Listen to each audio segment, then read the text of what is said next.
ಅಯಂತೆ ಬ್ರಹ್ಮಣಃ ಕಲ್ಪಃ ಸವಿಕಲ್ಪ ಉದಾಹೃತಃ ವಿಧಿಃ ಸಾಧಾರಣೋ ಯತ್ರ ಸರ್ಗಾಃ ಪ್ರಾಕೃತ ವೈಕೃತಾಃ. ಎರಡನೇ ಸ್ಕಂದದ 10ನೇ ಅಧ್ಯಾಯದ 46ನೇ ಶ್ಲೋಕ ಇದು. ಅದನ್ನು ಕಳೆದ ದಿವಸ ಈಗಾಗಲೇ ಯಾದವಾರ್ಯರ ವ್ಯಾಖ್ಯಾನದೊಂದಿಗೆ ನಾವು ಅವಲೋಕಿಸಿ ಮುಗಿಸಿದ್ದೇವೆ.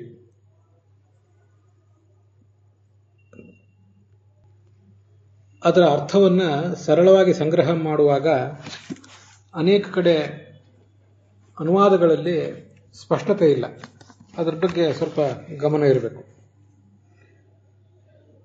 ಇದಕ್ಕೆ ಭಾಗವತ ತಾತ್ಪರ್ಯ ಇರುವುದನ್ನು ಕಳೆದ ದಿವಸ ನಾವು ನೋಡಿದ್ದೇವೆ. ಆ ಭಾಗವತ ತಾತ್ಪರ್ಯಕ್ಕೆ ಅನುಗುಣವಾಗಿ ವ್ಯಾಖ್ಯಾನ ಮಾಡಬೇಕಾದಾಗ ಮತ್ತೆ ಭಾಗವತ ತಾತ್ಪರ್ಯ ಅದನ್ನು ಎರಡು ವಿಧವಾಗಿ ವರ್ಣಿಸಿರುವಾಗ ಆ ಎರಡನ್ನೂ ಸಂಗ್ರಹ ಮಾಡುವಂಥ ಅನುವಾದವನ್ನು ಮಾಡುವುದು ಸ್ವಲ್ಪ ಕಷ್ಟವೇ ಆಗ್ತದೆ. ನಮ್ಮಂಥವರಿಗೆ ಬೇರೆಯವರು ಮಾಡಿದ ಅನುವಾದಗಳಲ್ಲಿ ದೋಷ ಕಾಣುತ್ತವೆ. ಆದರೂ ಅದನ್ನು ಸಾಂಗವಾಗಿ ಸಮಗ್ರವಾಗಿ ಅನುವಾದಿಸುವುದು ಕಷ್ಟ ಅನ್ನುವ ಅರಿವು ನಮಗೂ ಕೂಡ ಇದ್ದೇ ಇದೆ. ನಮ್ಮ ಗುರುಗಳು ಪುರಾಣಿಕಾಚಾರ್ಯ ಅನುವಾದದಲ್ಲಿ ಕೂಡ ಹೀಗಿದೆ. ಹೀಗೆ ಬ್ರಹ್ಮನ ಪ್ರಥಮ ದಿನಕಲ್ಪವನ್ನು ವರ್ಣಿಸಿದ್ದೇನೆ. ಇದು ಎಲ್ಲ ಬ್ರಹ್ಮಕಲ್ಪ ಅವಾಂತರ ಕಲ್ಪಗಳಲ್ಲಿ ಒಂದೇ ರೀತಿಯಾಗಿ ನಡೆಯುವ ಪ್ರಾಕೃತ ವೈಕೃತ ಸೃಷ್ಟಿಕ್ರಮ ಅಂತ ಹೀಗೆ ಸರಳವಾದ ಅನುವಾದ ಇದೆ. ಅದರ ಕೆಳಗೆ ಆ ಭಾಗವತ ತಾತ್ಪರ್ಯದ ಅನುವಾದವೂ ಕೂಡ ಒಂದಿಷ್ಟಿದೆ. ಪ್ರಾಕೃತ ವೈಕೃತ ಎಂದು ಎಲ್ಲ ಬಗೆಯ ಸೃಷ್ಟಿ ಇರುವುದು ಬ್ರಹ್ಮಕಲ್ಪದಲ್ಲಿ ಮಾತ್ರ. ಆದ್ದರಿಂದ ಬೇರೆ ಬ್ರಹ್ಮಕಲ್ಪಗಳಲ್ಲಿಯೂ ಸಮಾನ ಎಂದು ಅಧ್ಯಾಹಾರ ಮಾಡಿಕೊಳ್ಳಬೇಕು ಅಂತ ಇಷ್ಟೇ ಬರೆದಿದ್ದಾರೆ. ಕಳೆದ ದಿವಸ ನಾವೇನು ಇದನ್ನು ಅವಲೋಕಿಸಿದೀವಲ್ಲ, ಅಲ್ಲಿರುವಂಥ ಎಲ್ಲ ವಿಷಯಗಳನ್ನು ಈ ಅನುವಾದ ಒಳಗೊಳ್ಳಿಲ್ಲ. ಆದ್ದರಿಂದಲೇ ಸಮಸ್ಯೆ ಆಗ್ತದೆ. ಮತ್ತೊಬ್ಬ ಹಿರಿಯ ವಿದ್ವಾಂಸರಾದ ಗುತ್ತಲ ರಂಗಾಚಾರ್ಯರ ಅನುವಾದದಲ್ಲಿ ಕೂಡ ಸ್ಪಷ್ಟತೆ ಕಾಣುವುದಿಲ್ಲ. ಅದಕ್ಕೆ ಕಾರಣ ನಾನು ಕಳೆದ ದಿವಸ ಹೇಳಿದಂತೆ ಆ ಯಾದವಾರ್ಯ ವ್ಯಾಖ್ಯಾನದಲ್ಲೇ ಸ್ವಲ್ಪ ಮಟ್ಟಿನ ಅಶುದ್ಧಿ ಇರುವುದು ಅಂತ ಅನಿಸ್ತದೆ ನನಗೆ. ಅಶುದ್ಧಿ ಅಲ್ಲೇನಿಲ್ಲ, ಚೆನ್ನಾಗೇ ಇದೆ, ನಿನಗೆ ಅರ್ಥ ಆಗಿಲ್ಲ ಅಂತ ಯಾರಾದರೂ ನನ್ನನ್ನು ತರಾಟೆ ತಗೊಳ್ಬಹುದು. ಆದರೂ ಅಲ್ಲಿದ್ದದನ್ನು ಹೇಳಿದ್ದೇನಷ್ಟೆ. ಅನ್ವಯಾರ್ಥವನ್ನು ಬರೆಯುವಾಗ ವಿಶೇಷವಾಗಿ ತುಂಬ ಗೊಂದಲಗಳಾಗ್ತವೆ. ಅಲ್ಲಿರುವ ಅಧ್ಯಾಹಾರಗಳನ್ನೆಲ್ಲ ಸೇರಿಸಿ ಅನುವಾದ ಮಾಡುವುದು ಸ್ವಲ್ಪ ಕಷ್ಟವೇ ಆಗ್ತದೆ. ಆದ್ದರಿಂದ ಇಂಥ ಅಸಮರ್ಪಕ ಅನುವಾದಗಳು ಅದರ ಬಗ್ಗೆ ಸ್ವಲ್ಪ ಗಮನ ಇರಬೇಕು, ಎಚ್ಚರ ಇರಬೇಕು. ಮುಖ್ಯವಾಗಿ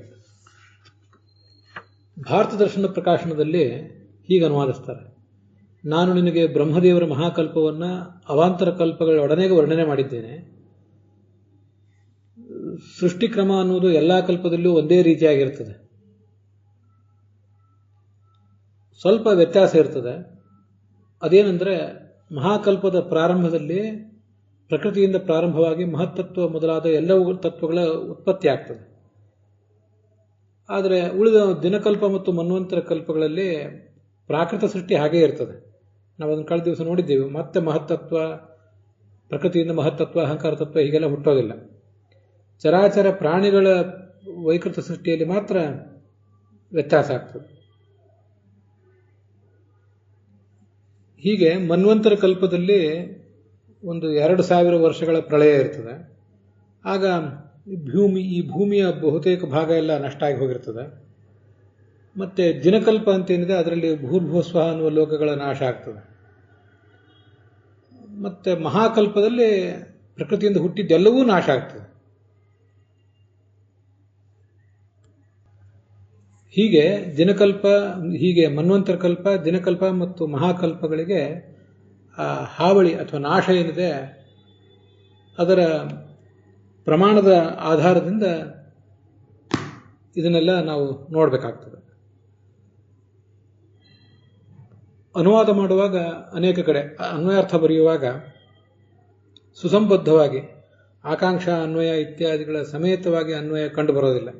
ಆದ್ದರಿಂದ ಕೇಳುವವರಿಗೆ ಅದರ ಬಗ್ಗೆ ಒಂದು ಗೊಂದಲ ಆಗ್ತದೆ. ಅಂತೂ ಪ್ರಾಕೃತ ಸೃಷ್ಟಿ ಹಿಂದಿನಂತೆ ಇರ್ತದೆ ಈ ದಿನಕಲ್ಪ ಮತ್ತು ಮನ್ವಂತರ ಕಲ್ಪಗಳಲ್ಲಿ. ಆದರೆ ವೈಕೃತ ಸೃಷ್ಟಿ ಮಾತ್ರ ಬದಲಾವಣೆ ಕಾಣ್ತದೆ. ಶ್ರೀಧರರ ಟಿಪ್ಪಣಿಯಲ್ಲಿ ಕೂಡ ಪ್ರಾಕೃತ ಅಂದರೆ ಮಹದಾದಿ ಸೃಷ್ಟಿ ಮತ್ತು ವೈಕೃತ ಅಂದರೆ ಸ್ಥಾವರಾದಿಗಳ ಸೃಷ್ಟಿ, ಜಂಗಮ ಸ್ಥಾವರಾದಿಗಳ ಸೃಷ್ಟಿ ಅಂತ ಹೀಗೆ ಅರ್ಥ ಬರೆದಿದ್ದಾರೆ. ಅದಕ್ಕಿಂತ ಹೆಚ್ಚು ಸ್ಪಷ್ಟತೆ ವೀರರಾಘವರ ವ್ಯಾಖ್ಯಾನದಲ್ಲಿ ಕಾಣುತ್ತದೆ. ಪ್ರಾಕೃತ ಅಂದರೆ ಮಹದಾದಿ ಪೃಥ್ವಿವ್ಯಂತವಾದ ಸೃಷ್ಟಿ, ಮಹತ್ತತ್ವದಿಂದ ಆರಂಭಿಸಿ ಅಹಂಕಾರ ತತ್ವ, ಪಂಚತನ್ಮಾತ್ರಗಳು, ಪಂಚಮಹಾಭೂತಗಳು, ಅವನ್ನೇ ಪೃಥ್ವಿ ಮೊದಲಾದದ್ದು ಅಂತ ಹೇಳಿರೋದು ಈ ಸೃಷ್ಟಿ. ವೈಕೃತ ಸೃಷ್ಟಿ ಅಂದರೆ ಈ ಪೃಥ್ವಿ, ಅಪ್ಪು, ತೇಜಸ್ಸು, ವಾಯು, ಆಕಾಶ ಅನ್ನುವ 5 ತತ್ವಗಳಿಂದ ಪ್ರಾರಂಭವಾದ ಉಳಿದ ಸೃಷ್ಟಿ. ನಾವು ನೋಡುವ ಸ್ಥೂಲ ಜಗತ್ತು, ನಾವು ನೋಡುವ ಮನೆ, ಮಠ, ಪರ್ವತ, ನದಿ, ಗುಡ್ಡ ಇತ್ಯಾದಿಗಳು. ಮನೆ, ಮಠ ಅಂತೂ ನಾವೇ ಸೃಷ್ಟಿ ಮಾಡಿಕೊಂಡದ್ದು. ನಿಸರ್ಗದಲ್ಲಿ ಸಹಜವಾಗಿರುವಂತಹ ನದಿ, ಸಮುದ್ರ, ಪರ್ವತ, ಭೂಮಿ, ನಕ್ಷತ್ರ, ಸೂರ್ಯ, ಚಂದ್ರ ಇವೆಲ್ಲವೂ ಕೂಡ ವೈಕೃತ ಸೃಷ್ಟಿ ಅಂತ ಕರೆಸ್ಕೋತವೆ. ಮಹತ್ತತ್ವದಿಂದ ಆರಂಭ ಮಾಡಿಕೊಂಡು ಮಹಾಭೂತಗಳವರೆಗಿನ ಸೃಷ್ಟಿಗೆ ಮಾತ್ರ ಪ್ರಾಕೃತ ಸೃಷ್ಟಿ ಅಂತ ಹೇಳ್ತಾರೆ. ರಾಧಾಕೃಷ್ಣದ ವ್ಯಾಖ್ಯಾನದಲ್ಲಿ ವೈಕೃತ ಅಂದರೆ ಪೃಥ್ವಿ ಮೊದಲಾದ ವಿಕಾರಗಳಿಂದ ಹುಟ್ಟಿರುವ ಸ್ಥಾವರ ಜಂಗಮಾದಿಗಳ ಸೃಷ್ಟಿ ಅಂತ ಹೇಳ್ತಾರೆ. ನಮ್ಮೆಲ್ಲರ ದೇಹಗಳು, ಮನುಷ್ಯ, ಪ್ರಾಣಿ, ಪಕ್ಷಿ ಮೊದಲಾದವರ ದೇಹಗಳು, ಇವು ಕೂಡ ಪೃಥ್ವಿ ಮೊದಲಾದ 5 ಮಹಾಭೂತಗಳ ವಿಕಾರವೇ. ನಾವೆಲ್ಲ ಜಂಗಮರು, ಇನ್ನು ಕೆಲವರು ಸ್ಥಾವರರಿದ್ದಾರೆ, ವೃಕ್ಷ ಮೊದಲಾದವುಗಳು. ಇವುಗಳನ್ನೇ ವೈಕೃತ ಸೃಷ್ಟಿ ಅಂತ ಅನ್ನೋದು. ಅಂತೂ ಮನುಷ್ಯ ತಾನೇನನ್ನು ಸೃಷ್ಟಿ ಮಾಡಿದ್ದಾನಲ್ಲ, ತನಗೆ ಬುದ್ಧಿ ಬಂದಾಗ ತನ್ನ ಅವಶ್ಯಕತೆಗೆ ತಕ್ಕಂತೆ ಮನೆ, ಮಠ, ಮಂದಿರ, ವಾಹನಗಳು ಇತ್ಯಾದಿಗಳನ್ನು ಸೃಷ್ಟಿ ಮಾಡ್ಕೋತಾನೆ. ಬಟ್ಟೆ, ಬರೆ ಇತ್ಯಾದಿಗಳು. ನಿಸರ್ಗದಲ್ಲಿ ಮೂಲತಃ ಅವಿಲ್ಲ. ಹೀಗೆ ನಾವು ಮನುಷ್ಯರು ಮಾಡಿಕೊಂಡಿರುವ ಸೃಷ್ಟಿ 3ನೇದ್ದು. ಅದಕ್ಕಿಂತ ಮೊದಲನೇದ್ದು, ಅದರ ಮೇಲಿನದ್ದು, ಅದು ವೈಕಾರಿಕ ಸೃಷ್ಟಿ. ನಾವು ನಡೆದಾಡುವ ಭೂಮಿ, ಕುಡಿಯುವ ನೀರು, ಉಪಯೋಗಿಸುವ ಬೆಂಕಿ, ಸೇವಿಸುವ ಗಾಳಿ ಮತ್ತು ಆಕಾಶ, ಹಾಗೆ ಗ್ರಹ ನಕ್ಷತ್ರಗಳು ಇವೆಲ್ಲ ಈ ಭೂಮಿಯಲ್ಲೇ ಬರ್ತವೆ. ಸೂರ್ಯ, ಚಂದ್ರ ಮೊದಲಾದದ್ದು ಇವೆಲ್ಲ ವೈಕೃತ ಸೃಷ್ಟಿ. ಪ್ರಕೃತಿಯಿಂದ ಏನು ಮಹತ್ತತ್ವ ಮೊದಲು ಹುಟ್ಟುತ್ತದೆ, ಆ ಮಹತ್ತತ್ವದಿಂದ 5 ಮಹಾಭೂತಗಳವರೆಗೆ ಅದು ಪ್ರಾಕೃತ ಸೃಷ್ಟಿ. ನಾವು ನೋಡುವ ಭೂಮಿ ಏನಿದೆಯಲ್ಲ, ನಾವು ನಡೆದಾಡುವ ಭೂಮಿ, ಈ ಭೂಮಿಯಲ್ಲಿಯೂ ಕೂಡ ಪೃಥ್ವಿ, ಅಪ್ಪು, ತೇಜಸ್ಸು, ವಾಯು, ಆಕಾಶ ಇತ್ಯಾದಿ 5 ಮಹಾಭೂತಗಳ ಮಿಶ್ರಣ ಇದ್ದೇ ಇದೆ. ನೀರಿನಲ್ಲಿಯೂ, ಬೆಂಕಿಯಲ್ಲಿಯೂ, ವಾಯುವಿನಲ್ಲಿಯೂ ಆ 5 ಮಹಾಭೂತಗಳ ಮಿಶ್ರಣ ಇದ್ದೇ ಇದೆ. ಆದ್ದರಿಂದ ಮಹತ್ತತ್ವದಿಂದ ಆರಂಭ ಮಾಡಿಕೊಂಡು 5 ತತ್ವಗಳವರೆಗೆ ಪ್ರಾಕೃತ. ಮುಂದಿನದು ನಿಸರ್ಗದಲ್ಲಿ ಸಹಜವಾಗಿ ದೊರೆಯುವಂಥವು. ನಾವು ನಡೆದಾಡುವ ಭೂಮಿ ಇತ್ಯಾದಿಗಳು ಅಂತ ನಾನೇನು ಹೇಳಿದೆ, ಆಕಾಶದಲ್ಲಿ ಕಾಣಿಸುವ ಆಕಾಶಕಾಯಗಳು ಇತ್ಯಾದಿಗಳು ಇವೆಲ್ಲ ವೈಕೃತ ಸೃಷ್ಟಿ. ಮನುಷ್ಯ ಮುಂದೆ ತಾನು ಸೃಷ್ಟಿಸಿದ್ದೇನಿದೆ ಅದೆಲ್ಲವೂ ಕೂಡ 3ನೇ ಸೃಷ್ಟಿ. ಅದನ್ನು ಇಲ್ಲಿ ಹೇಳಲಿಲ್ಲ, ನಾವು ತಿಳ್ಕೊಳ್ಬೇಕಷ್ಟೆ. ಒಬ್ಬ ಗಂಡಿನಿಂದ ಹೆಣ್ಣಿನಿಂದ, ಗಂಡು ಹೆಣ್ಣುಗಳ ಮಿಲನದಿಂದ ಇನ್ನೊಂದು ಜೀವ ಹುಟ್ಟುತ್ತದೆ, ಇನ್ನೊಂದು ದೇಹ ಹುಟ್ಟುತ್ತದೆ. ಇದನ್ನೂ ಮನುಷ್ಯನೇ ಹುಟ್ಟಿದ್ದು ಅಂತ ನಾವು ಅನ್ಕೋಬಹುದು. ಆದರೆ ಇದೆಲ್ಲವೂ ಕೂಡ ವೈಕೃತ ಸೃಷ್ಟಿಯಲ್ಲಿ ಸೇರ್ತದೆ, 3ನೇ ಸೃಷ್ಟಿಯಲ್ಲಿ ಇದು ಸೇರೋದಿಲ್ಲ. ಮೊದಲನೇದು ಪ್ರಾಕೃತ, 2ನೇದು ವೈಕೃತ, ಅದರ ಮುಂದಿನದ್ದು ಮನುಷ್ಯರಿಂದ ಪ್ರಾರಂಭಿಸಲ್ಪಟ್ಟಂತಹ ಸೃಷ್ಟಿ.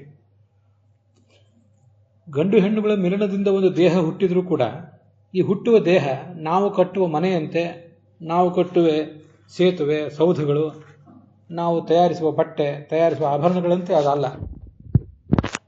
ಇದು ನಿಸರ್ಗದಲ್ಲೇ ಸೇರಿಕೊಂಡಿರುವಂತಹ ಸೃಷ್ಟಿ, ಸ್ಥಾವರ ಜಂಗಮಗಳ ಸೃಷ್ಟಿ ಇದಾದ್ದರಿಂದ ಇದೆಲ್ಲವೂ ವೈಕೃತ ಸೃಷ್ಟಿಯಲ್ಲೇ ಸೇರ್ತದೆ.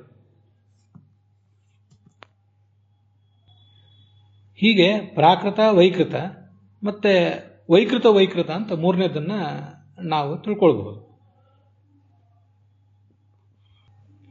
ಇದಿಷ್ಟು ಸಂಗತಿಯನ್ನ ಇದ್ರ ಬಗ್ಗೆ ಹೇಳಿದ್ದೇನೆ.